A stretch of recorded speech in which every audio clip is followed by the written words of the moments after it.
Hello students, ये जो है हमारी लास्ट वीडियो है रिगार्डिंग चैप्टर नंबर 3 एंड ये हमारी क्लास 10 है। इसमें जो मैंने टॉपिक्स कवर किए हैं that is managerial response to changes in business environment and demonetisation. ये दोनों ही आपका 2021 के एग्जाम में नहीं आ रहा है टॉपिक, बट उसके फर्दर उसके बाद जो है हो सकता है एग्जाम्स में ये वापस से इंक्लूड हो जाए, इसलिए जो है मैंने इस पे भी वीडियो बनाई है। एंड जो बच्चे इस टॉपिक को पढ़ना चाहते हैं वो जो है इसे ज़रूर पढ़ें। एंड वन मोर थिंग, जो क्लास 9 थी आपकी, जो उसमें effects of liberalisation and globalisation था, उसका कुछ क्वेश्चन जो है मैंने इसमें इंक्लूड किया है। आप जो है कुछ पार्ट स्किप करके, अगर आप सिर्फ वो क्वेश्चन देखना चाहते हैं तो आप कुछ पार्ट स्किप करके इसमें सेम वीडियो में मैंने क्वेश्चंस भी कवर किए हैं, आप इसके सेकेंड हाफ पे आ सकते हैं एंड जो है आप उससे रिलेटेड क्वेश्चंस देख सकते हैं। So, starting with the managerial response to changes in business environment. यहाँ पर जो है सबसे पहला जो मैनेजरियल रिस्पॉन्स था वो था डाइवर्सिफिकेशन। ठीक है, तो जो यहाँ पर हमारी बिजनेस ऑर्गेनाइजेशंस थी, जो बिजनेस ऑर्गेनाइजेशंस के मैनेजर्स थे, ठीक है, उन्होंने क्या सोचा, ये जो चेंजेस आ रहे थे बिजनेस एनवायरनमेंट में, उसकी वजह से उनका पूरा ध्यान गया कि चलो भैया डाइवर्सिफिकेशन करते हैं, हम जो है न्यू प्रोडक्ट लाइंस में एंटर करते हैं ताकि जो है हम लार्ज मार्केट सेगमेंट कवर कर पाए। ठीक है, डाइवर्सिफिकेशन का सिंपल सा मतलब ये होता है फैलाओ, अपने आप को इस तरीके से फैलाना ताकि जो है हम कई प्रोडक्ट लाइंस में एंटर कर पाए। ठीक है, सीधी सी बात देख लो, आप रिलायंस का एग्जाम्पल देख लो। रिलायंस जो है पेट्रोकेमिकल्स में एंटर कर चुका है, आपके सिम वगैरह में है, मींस टेलीकम्युनिकेशन में है, फूड प्रिंट्स में है, फूड मार्ट्स में है। ठीक है, रिलायंस ट्रेंड्स आप देख सकते हो क्लॉथ का है। तो इस तरीके से जो है आपका रिलायंस अलग अलग प्रोडक्ट लाइंस में एंटर कर चुका है, इसी को हम डाइवर्सिफिकेशन कहते हैं। तो बिजनेस एनवायरनमेंट में जो चेंजेस आ रहे हैं उनका एक मेजर रेस्पॉन्स है क्या, कि बिजनेस जो है अब चाहती है कि वो डाइवर्सिफाई करे, वो जो है न्यू प्रोडक्ट लाइंस में एंटर करे ताकि वो लार्ज मार्केट सेगमेंट्स कैप्चर कर पाए, नया मार्केट सेगमेंट कैप्चर करे, न्यू कस्टमर्स बनाए ताकि जो है वो और ज्यादा प्रॉफिट अर्न कर सके। So next one is joint venture. ठीक है, जॉइंट वेंचर बेसिकली होता किस लिए है, कोई भी अगर एक प्रोजेक्ट है उस प्रोजेक्ट को कंप्लीट करने के लिए जॉइंट वेंचर किया जाता है। यहाँ पर जो है दो इंडियन कंपनीज भी जॉइंट वेंचर कर सकती हैं या फिर कोई इंडियन कंपनी कोई फॉरेन कंपनी भी जॉइंट वेंचर कर सकती हैं। तो ये बेसिकली होता इसलिए है ताकि जो है कोई भी एक प्रोजेक्ट है जो बहुत ही ज़्यादा इंपॉर्टेंट प्रोजेक्ट है, आप जो है उसके लिए जॉइंट वेंचर कर लो ताकि जो है आप स्ट्रांगली सारे इकोनॉमिक प्रेशर्स को, सारे इन्वायरमेंट प्रेशर्स को फेस कर पाओ एंड जो है मार्केट में अच्छे से सर्वाइव कर पाओ, अपना प्रोजेक्ट जो है कंप्लीट कर पाओ एंड प्रॉफिट अर्न कर पाओ। ठीक है, यहाँ पर जो है मैं कुछ एग्जांपल्स आपको बता देती हूँ जॉइंट वेंचर के। लाइक आपका BMW एंड टोयोटा, ठीक है, कोऑपरेट किया था, आपका जॉइंट वेंचर किया था किस चीज पे, on research into hydrogen fuel cells पे। ठीक है, vehicle electrification and ultra light weight materials पे।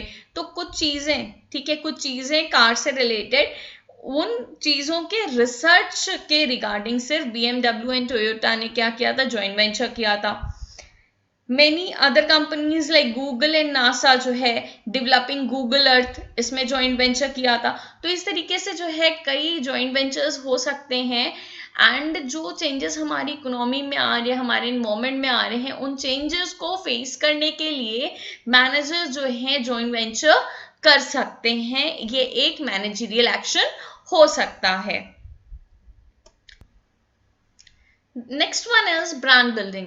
ठीक है, ब्रांड बिल्डिंग का आप सीधा सा मतलब यही समझ लो, जो अलग अलग बिजनेस है वो क्या चाहती है कि उनके कंज्यूमर्स के माइंड में जो है उनके ब्रांड की एक अच्छी आइडेंटिटी बनी रहे, कंज्यूमर जो है उनका ब्रांड प्रेफर करें और the brands of the competitors.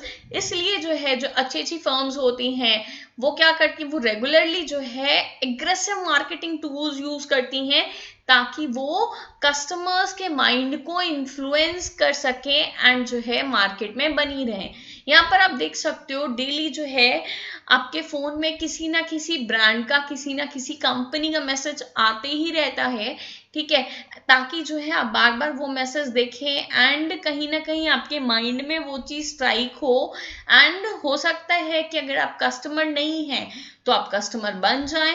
तो इस तरीके से जो है, जो मैनेजर्स होते हैं वो क्या एक्शन लेते हैं, वो जो है अपने ब्रांड का प्रमोशन करते हैं, धीरे धीरे जो है अपने ब्रांड को मार्केट में और ज्यादा फैलाते हैं, ताकि जो है वो मार्केट में अच्छी गुडविल के साथ कम अप हो सके, अपनी जो है एक स्टैंड बना सके एंड बहुत ज्यादा प्रॉफिट अर्न कर पाए। जो भी मार्केट के टैंट्रम्स हैं, जो भी मार्केट में दिक्कतें आ रही हैं, उनको फेस करके वो आगे बढ़े एंड अपने आप को जो है वो दिखा पाए कि नहीं, हम एक बहुत ही अच्छी ब्रांड है, हम जो है कस्टमर्स की नीड्स को ध्यान में रखते हैं एंड उनके अकॉर्डिंगली हम प्रोडक्ट्स बनाते हैं। Next, use of latest technology. तो सीधी सी बात है, अगर जो है आप आउटडेटेड टेक्नोलॉजी यूज करोगे तो आपके कॉम्पिटिटर्स जो है आपसे आगे निकल जाएंगे। तो यहाँ पर क्या है, फर्म्स जो है अपने आप को अपडेट करती रहती हैं, टाइम टू टाइम टेक्नोलॉजिकली अपने आप को अपडेट करती हैं, जो नई नई टेक्निक्स आती हैं उनको अडॉप्ट करती हैं, ताकि जो मार्केट में एक स्ट्रिक्ट कंपटीशन, एक हैवी कंपटीशन है, उसको जो है वो फेस कर पाए। Next is improved compensation level. तो सीधी सी बात है, एमएनसी जो हमारी कंट्री में एंटर कर रही थी एंड जो है वो अच्छी सैलरी पे लोगों को जो है जॉब प्रोवाइड कर रही थी। तो इससे क्या हुआ कि इससे जो है इंडियन कंपनीज को बहुत ही एक कंपटीशन, एक स्ट्रिक्ट कंपटीशन फेस करना पड़ा। जो अच्छे स्टाफ थे वो एमएनसीज की तरफ भागना स्टार्ट कर दिए। तो यहाँ पर जो इंडियन कंपनीज थी उनको भी क्या करना था, उनको भी अपना पे पैकेज इंप्रूव करना था। तो यहाँ पर जो है इस स्ट्रिक्ट कंपटीशन की वजह से, ये जो एमएनसीज आई इनकी कंपटीशन की वजह से इंडियन कंपनीज ने क्या किया, managerial as well as technical jobs, हर तरह की जॉब्स के लिए अपना पे पैकेज जो है हाई, अपना इंक्रीज पे पैकेज जो है ऑफर करना स्टार्ट किया। Next, customer focus. तो कंपनीज जो है, जो पहले ये देखती थी कि हमें जो है अपने हिसाब से प्रोडक्ट्स बनाना है जो हम बेच पाए, ठीक है, जो हम बनाएंगे वो जो है कस्टमर्स खरीदेंगे, बट अब ऐसा नहीं था। कस्टमर्स जो हैं उनकी नीड्स, उनके कन्वीनियंस के हिसाब से सारे प्रोडक्ट्स को बनाना जरूरी था, ठीक है। जो भी मैन्युफैक्चरिंग करनी थी वो कस्टमर के नीड को ध्यान में रखते हुए एंड उनके सेटिस्फैक्शन को ध्यान में रखते हुए करनी थी, ठीक है। तो पूरा पूरा फोकस जो है प्रोड्यूसर से शिफ्ट हो गया किस पे, कस्टमर पे या फिर कंज्यूमर पे। Companies now pay more attention towards the needs and convenience of customers, ठीक है। They have started manufacturing products as per customers needs and stresses on customers satisfaction. सीधी सी बात है कि पूरा पूरा फोकस जो है वो शिफ्ट हो गया from producer to customer. Next, mergers and acquisitions. तो बहुत सी जो पावरफुल बिजनेस हाउसेस थे उन्होंने क्या किया, छोटे छोटे फर्म्स को एक्वायर करना स्टार्ट कर दिया। यहाँ पे दो चीजें हैं, मर्जर है एंड एक्विजिशन है। मर्जर का मतलब होता है कि दो फर्म्स एक साथ मिलकर के काम करना स्टार्ट कर रही हैं, ठीक है। और एक्विजिशन का मतलब होता है जो पावरफुल फर्म्स होती हैं वो जो है छोटे छोटे फर्म्स को खरीद ले रही हैं। तो ये दोनों ही केसेस में क्या है कि दो या दो से अधिक जो है बिजनेस एक साथ मिलकर के काम करना स्टार्ट कर रहे हैं। इससे क्या होगा, इससे काफी बेनिफिट्स मिलेंगे in the terms of technology, man power, other economic benefits, ठीक है। जो एक दूसरे के बेनिफिट्स थे, एक दूसरे के कस्टमर्स मिलेंगे, एक दूसरे की टेक्नोलॉजी मिलेगी, एक दूसरे के जो रिसोर्सेज हैं वो मिलेंगे, ठीक है, जो लेबर रिसोर्सेज हैं वो मिलेंगे। तो इस तरीके से क्या होगा कि आप जो है अच्छी अच्छी टेक्नोलॉजी, अच्छे अच्छे labour resources, other resources use कर पाओगे एंड जो दो फर्म्स पहले ही पहले जो है आपस में कॉम्पिटिटर्स थी, अब वो क्या हो गई, वो एक साथ मिलकर के काम कर रही हैं। तो इससे क्या होगा, कंपटीशन लेवल भी मार्केट में रिड्यूस होगा एंड वो दो फर्म्स जो है मिलकर के, या दो से अधिक वो जो फर्म्स मर्ज हो रही हैं या एक्विजिशन हो रहा है, वो फर्म्स मिलकर के लार्ज मार्केट को क्या कर पाएंगी, कैप्चर कर पाएंगी। इससे जो है कंपटीशन भी रिड्यूस होगा, आपस में वो लोग नहीं लड़ेंगे एंड वो जो है इस चीज का ज्यादा बेनिफिट गेन कर पाएंगे। Next one is better labour relations. तो यहाँ पर जो है जो पहले लेबर्स पे फोकस नहीं किया जाता था, अब क्या है, अब जो है मैनेजर्स को ये चीज समझ में आ गई है कि ट्रेड यूनियंस है ना, उनको जो है रिलेशनशिप्स मेंटेन करके रखनी पड़ेंगी, उनको जो है एक अच्छा रिलेशन बना के रखना पड़ेगा with the labour trade unions. ठीक है, ये इसलिए करना होगा ताकि जो है टीम स्पिरिट हमारी कंपनी में मेंटेन रहे, एक हार्मोनियस रिलेशनशिप मेंटेन रहे, सब जो है बहुत ही अच्छे से काम करें एंड जो है सारी चीजें अचीव कर पाए। जब तक जो है लेबर खुश नहीं रहेंगे, प्रोडक्शन अच्छे से नहीं होगा, प्रोडक्शन नहीं होगा तो सेल्स नहीं होगा, तो ओवरऑल जो है जो भी इंप्लॉयज काम कर रहे हैं उनके साथ एक हेल्दी रिलेशनशिप मेंटेन करके रखना पड़ेगा। तो मैनेजर्स ने क्या किया, अपना मेंटल रेवोल्यूशन मतलब माइंड में चेंज लेके आए, अपने माइंड सेटअप में चेंज लेके आए एंड अपना रिलेशनशिप जो है, जो लेबर के साथ उनका रिलेशनशिप था, उसको इम्प्रूव करने की कोशिश में लग गए। Next, changes in capital structure.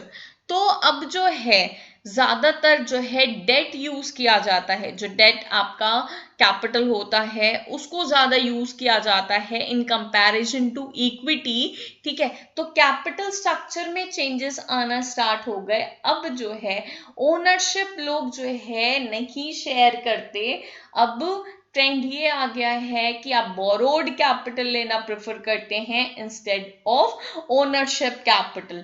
ठीक है, तो डेट का जो है, डेट की मात्रा, डेट का प्रोपोर्शन जो है अपने कैपिटल स्ट्रक्चर में इंक्रीज कर रही है। मैनेजर्स जो मैनेजरियल रिस्पॉन्स है वो ये है कि डेट को जो है आप कैपिटल में इंक्रीज करो। Now next topic is demonetisation. What is demonetisation? सीधी सी बात है, जो करेंसी मार्केट में सप्लाई हो रही है उसको विथड्रॉ कर लेना, या रनिंग करेंसी को जो है बैन कर देना, उसकी जगह पे न्यू करेंसी जो है मार्केट में लेके आना इज व्हाट डीमोनेटाइजेशन मीन्स। जो मनी, डीमोनेटाइजेशन, जो मनी मार्केट में चल रही है उस पे रोक लगा लो, उसकी सर्कुलेशन को विथड्रॉ कर लो, this is what demonetisation. In India it was introduced by the government on November 8, 2016। ये डेट कोई नहीं भूल सकता, हम सब जो है लाइंस में खड़े थे अपने नोट्स को एक्सचेंज कराने के लिए। सडनली मोदी जी ही अनाउंस्ड कि कल से जो है 500 का और 1000 का नोट नहीं चलेगा। ठीक है, तो ये जो था, जो 500 और 1000 के नोट्स जो है एक्सेप्ट नहीं हो रहे थे further, this was what, this was demonetisation. ठीक है, और उसकी जगह पर न्यू नोट्स लाए गए। 1000 को तो बिल्कुल मार्केट से हटा दिया गया, उसकी जगह 2000 के नोट आ गए। ठीक है, वो आपका पिंक, रेड, पिंक वाले नोट। ठीक है, तो वो पिंक वाले 2000 के नोट आ गए एंड 500 के नोट को भी जो है बदल दिया। पहले जैसा 500 का नोट था अब जो है वो नहीं चलता, अब नए तरीके का नोट आ गया है 500 का, अब वो चलता है। इससे क्या हुआ, कुछ समय के लिए, ठीक है, डिमोनेटाइजेशन की वजह से कुछ समय के लिए हमारे पास करेंसी नहीं बची थी। हम जो है क्या खर्च करें, हमारे पास पैसे होने के बाद भी हम जो है उन पैसों को खर्च नहीं कर सकते थे, क्योंकि जो हमारे पास पुराने नोट थे वो चलना बंद हो गए थे एंड लोग जो है उसको एक्सेप्ट नहीं कर रहे थे। इस वजह से जो है कुछ समय के लिए लिक्विडिटी का लॉस हुआ था, हमारे पास पैसे होते हुए भी हम अपने ही पैसे खर्च नहीं कर पा रहे थे। एम क्या था इसका, डिमोनेटाइजेशन आखिर किया क्यों गया था?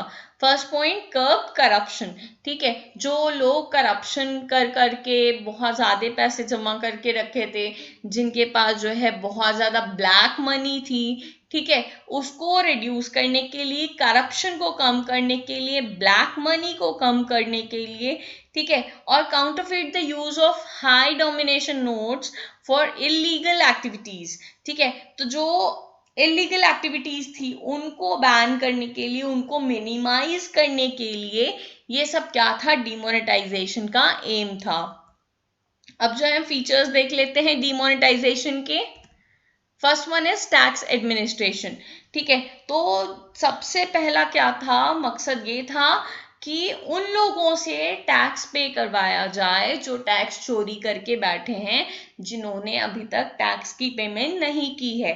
मींस जो लोग ब्लैक मनी रखे थे, ठीक है, वो जो है अपनी मनी को अकाउंटेबल करवाएं। ठीक है, वो जो है अपने मनी अगर एक्सचेंज करवाना चाहते हैं तो वो आए, पेनल्टी के साथ टैक्स पे करें, एंड देन जो है अब जो पेनल्टी के साथ पे कर रहे हैं वो उससे क्या होगा, जो टैक्स वो पहले सेव करके रखे थे वो टैक्स जो है अब मार्केट में गवर्नमेंट के पास आ जाएगा। ठीक है, तो इससे क्या होगा, ब्लैक मनी रिड्यूस होगी, एंड जो टैक्स पहले उन्होंने छुपा के रखा था, ठीक है, सिंपल सा ब्लैक मनी होता क्या, ब्लैक मनी वो मनी होती है जिसपे आपने टैक्स पे नहीं किया है। ठीक है, तो अब जो है जब आप लेके आओगे नोट एक्सचेंज कराने के लिए, तो आपसे पूछा जाएगा कि इसका हिसाब कहाँ है। ठीक है, तब तो आपको क्या करना पड़ेगा, तब तो आपको पेनल्टी के साथ क्या करना होगा, टैक्स पे करना होगा, एंड तभी जाकर के आपकी मनी जो है एक्सचेंज हो पाएगी। Next, channelising savings. तो बैंक जो है न्यू डिपॉजिट स्कीम दे रही थी कि आप जो है क्या करो, आप जो है बैंक में पैसे जमा करो, बैंक ट्रांसफर करो, ऑनलाइन पेमेंट करो, जिससे जो है जो आपके पास एटलीस्ट अकाउंट में पैसे हैं आप उनको यूज कर पाएं। ठीक है, और क्या करें, और जो पैसे हैं आपके पास एक्स्ट्रा हैं उनको ला करके आप बैंक में डिपॉजिट कर दें।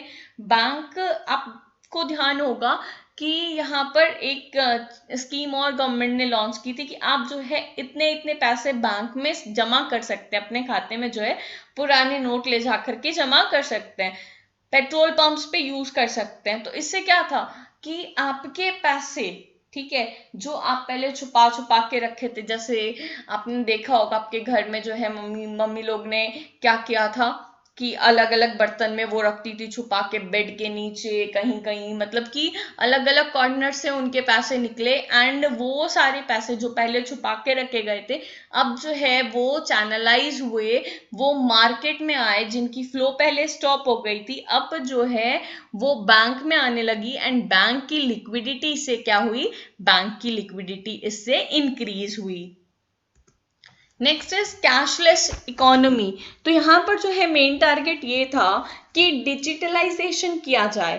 ठीक है, जो कैश पहले जो है आप अपना कैश के फॉर्म में रखते थे, ठीक है, वो मनी जो है अब आप डिजिटल फॉर्म में रखो।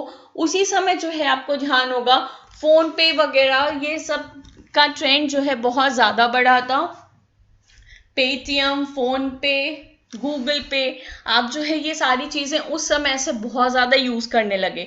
ठीक है, तो सीधी सी बात है जो हमारी कैश की इकॉनमी थी धीरे धीरे वो शिफ्ट होने लगी, कैशलेस इकॉनमी की तरफ बढ़ने लगी।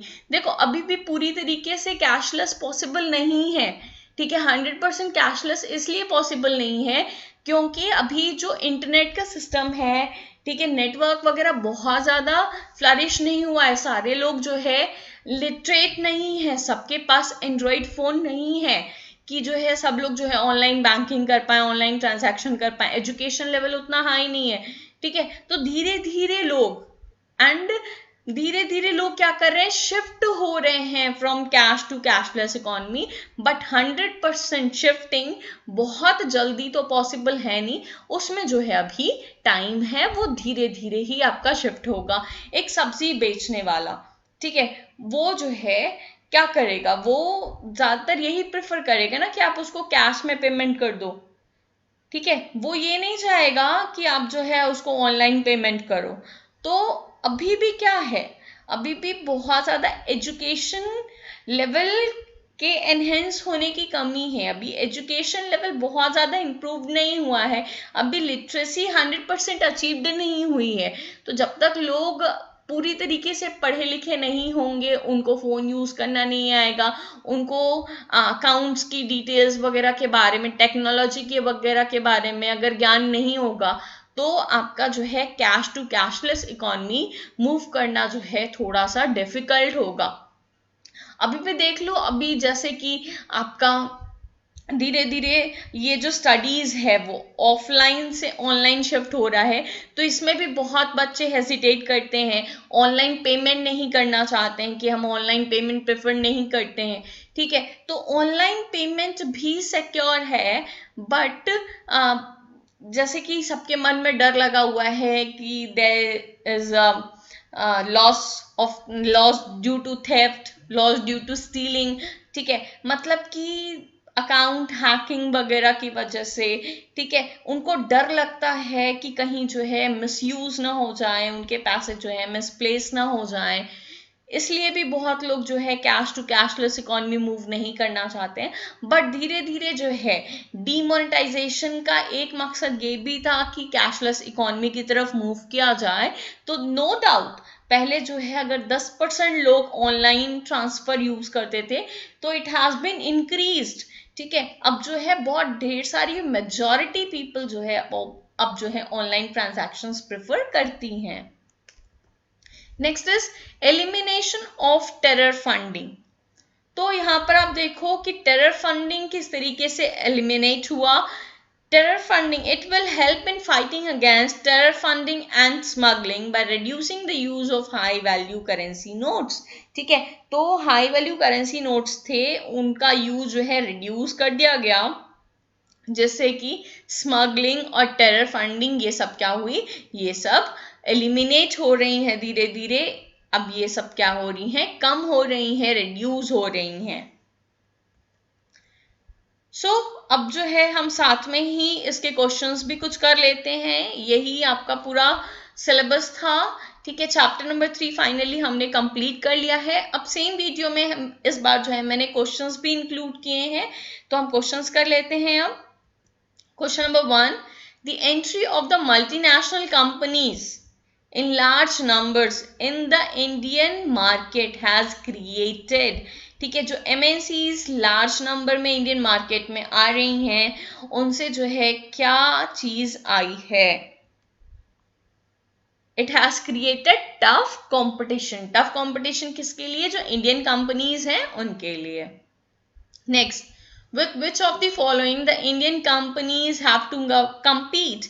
तो यहां पर देखो, आप जब ये ऑप्शंस पढ़ोगे तो आपको लगेगा MNCs जो है इसका आंसर होगा। ठीक है, but with which of the following the Indian companies have to compete, Indian companies को किसके किसके साथ कंपटीशन फेस करना पड़ता है, यहाँ पे आपका आंसर होगा ऑल ऑफ द अबव। ठीक है, न्यू कंपनीज के साथ भी कंपटीशन फेस करना होता है, जो ओल्ड कंपनीज हैं उनके साथ भी कंपटीशन फेस करना है, जो MNCs हैं उनके साथ भी कंपटीशन फेस करना है, एंड जो इंपोर्ट्स हो रहे हैं हमारी कंट्री में उनके साथ भी कंपटीशन, उस इंपोर्टेड गुड्स के साथ भी कंपटीशन फेस करना पड़ता है। सो यहाँ पे आंसर होगा all of the above. Next, as a result of the economic reforms, the seller market has been replaced by, ठीक है, जो इकोनॉमिक रिफॉर्म आया उसकी वजह से सेलर मार्केट जो है आपका किससे रिप्लेस हो गया, obviously buyer market. Next, these days companies cannot avoid investing in, आजकल जो है कंपनीज नहीं अवॉइड कर सकती किसमें इन्वेस्ट करना, रिसर्च एंड डेवलपमेंट में बहुत ही ज्यादा जरूरी हो गया है। Which of the following does not explain the impact of government policy changes on business and industry। तो इसमें से जो है आखिर कौन सा ऐसा पॉइंट है जो आपका इम्पैक्ट नहीं करता है। ठीक है, which does not explain the impact of government policy। ठीक है, जो गवर्नमेंट पॉलिसी का इम्पैक्ट नहीं बता रहा है किस पे, changes on business and industry पे।